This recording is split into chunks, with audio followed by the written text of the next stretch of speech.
bali kugulawo Ham Stadium Pazo nanyiga abavuka abakola effujjo Lil Pazo n'agamba ajja kubu ajja funa akacupa ka petrol ky'omuntu ate talina manyi galwana alina olukindo mpozi Pazo amanyi ge yakozesa ng'ayomba namanya assa omuntu naye n'akola disclaimer eri bulabe eringa ono ey'omwana w'ekyamulibwa deida nanyumiddwa ne Pazo yakola yasooka n'awalabula buli kiramu awo n'agamba ajja kwokya omuntu ate n'agamba nina olukindo ne kambuze ababaddeyo just to make some things clear is the stadium called Ham over Nachivu ani Ham's Nachivu Stadium kakati abagamba no let me get it clear government yamuwa sente ozimba ekisawo bayaki bamulizinga myaka 49 kati oginaggwako kisobola okuddayo mu Nachivu Memorial Stadium oba tuba twavaawo kikyali ky'abalwanyi kisobola okuddayo kati abalwanyi bali ku mabbali omugagga asooka ayitewo bebale Lwana tweyanziza naye bwe mwakireka kyali kyetaaga nnyo ebifaliso okugyamu amazzi nga kikoze eki sumwe bale kujamba ggwanga lino naffe tuli mu birwanira tikulaakulanya ffe Bahamu tetujja bbeera ku ekyo kiki kimu mbu mwalwana so naye nga tujja kudda mu myaka 49 si wala nnyo nno Museveni aligenda mwana ate nga ne bwe yasanga oti bannaffe abasinga bamutenda butenzi bulungi Hamu alina emyaka ng'emeka 273 Hamu alina emyaka ng'emeka kati myaka nga 3 munajja myaka 9 abaddize ekisawo kya n'okuddamu kirizinga oba kiddamu n'akirizinga ne tukijja ku mutabani wa Hamu oli omweru so kaakati sooka ompe Pazo oyo tujje tulabe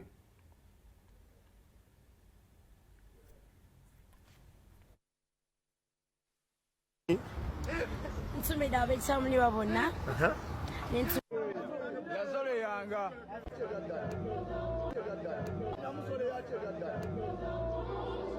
tetugenda kutolola etingo nonsense tukumye discipline otegeera tukumye ekitiibwa kyaffe mbawagizi tukumye ekitiibwa kyaffe omukolo ensi yonna egutunuulidde ebivubuka by'omakindi ebijja wano birwana wabula bivubuka mmwe mukubaabo yamanyi nze tebinkwatako I want discipline muno mukuyimba mwe mwava Bobi Wine muno mukuyimba mwe muli abaana bakadde baabwe baagala bo tuweereza bayimbe lwaki mwono n'ekitiibwa ky'okuyimba musigale gye mwali mubbira amasimu muve mu mulimo gwaffe otegeera nedda twetaaga tubeere n'ekitiibwa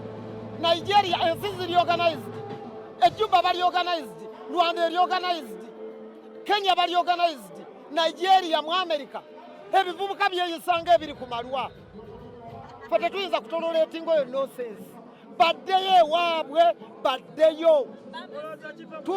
tubakoye abantu basasudde emitwalo gyabwe 5 ng'ojja okolera wano ebintu bye ebyekisiru nze nja kwokya omuntu era mmwe bavubuka mmwe muyiikiriza abo nze omuyimbi ali nkubako bwati enkeera akimanya naye bagenda muziika oba Museveni yamuwa amagye oba ani yamuwa amaanyi alikwata nankuba ngenda genda ngula ekidomola kya petro mulinde ng'ayingira ewuwe mwokye ali nkubako ali nkuba nja kumwokya ate n'agalwana sigalina nnyina olukindo ekyo nkyogedde ku kamera mulekerawo okwonoona omulimu gwaffe tulina abaana tulina bannazaala baffe tulina bannyinaze bakola mu mawulire ebiyimbi byo buli kadde byeyisanga ebiyiisa bivubuka mmwe muddeyo mu sikulaapu abantu bakuyambye wali tofaananika ofaananyeeko omuntu otegeera era mwokye ali nkubako ali nkuba nja kumwokya ate n'agalwana sigalina nnyina olukindo ekyo nkyoge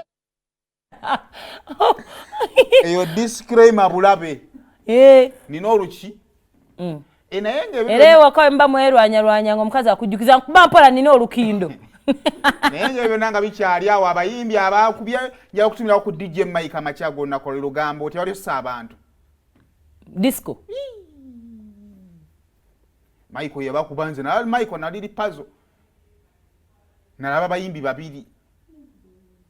Michael ne Lil Pazo bali basaba bayimbi 10 abali ku gundi obadde yagala kunkaka sigenda kukaka jesinga ku 100 nalaba chenda munana bonna nalaba Michael na Lil Pazo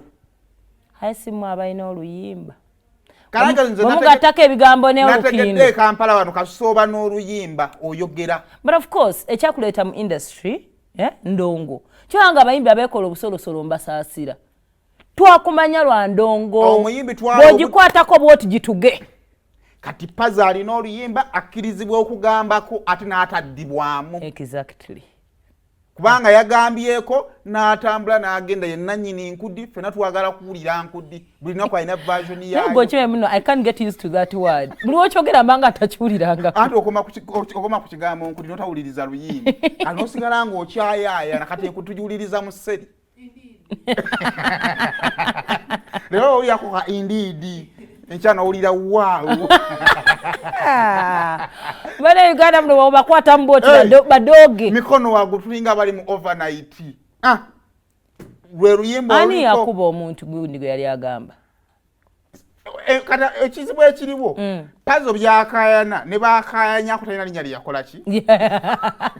ebyana bimanya kati goli waddembe okunoonya engato ezikutuuka zambali akagato ka Cinderella oyanga tezikutuuka zireke fekye tusinga omanya Pazo yalina oluyimba era yayogedde naye okumanga mujoga okumanga industry eno nkambwe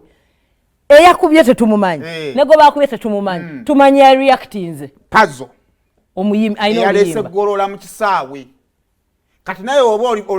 respond with the song. I was watching I really even appreciate it, fellow artist nade ndaba Weasel yabadde ku after 5 nagamba Pazo twasala wayimbe da nga tumaze ngosobola okuddira enkudi mbigere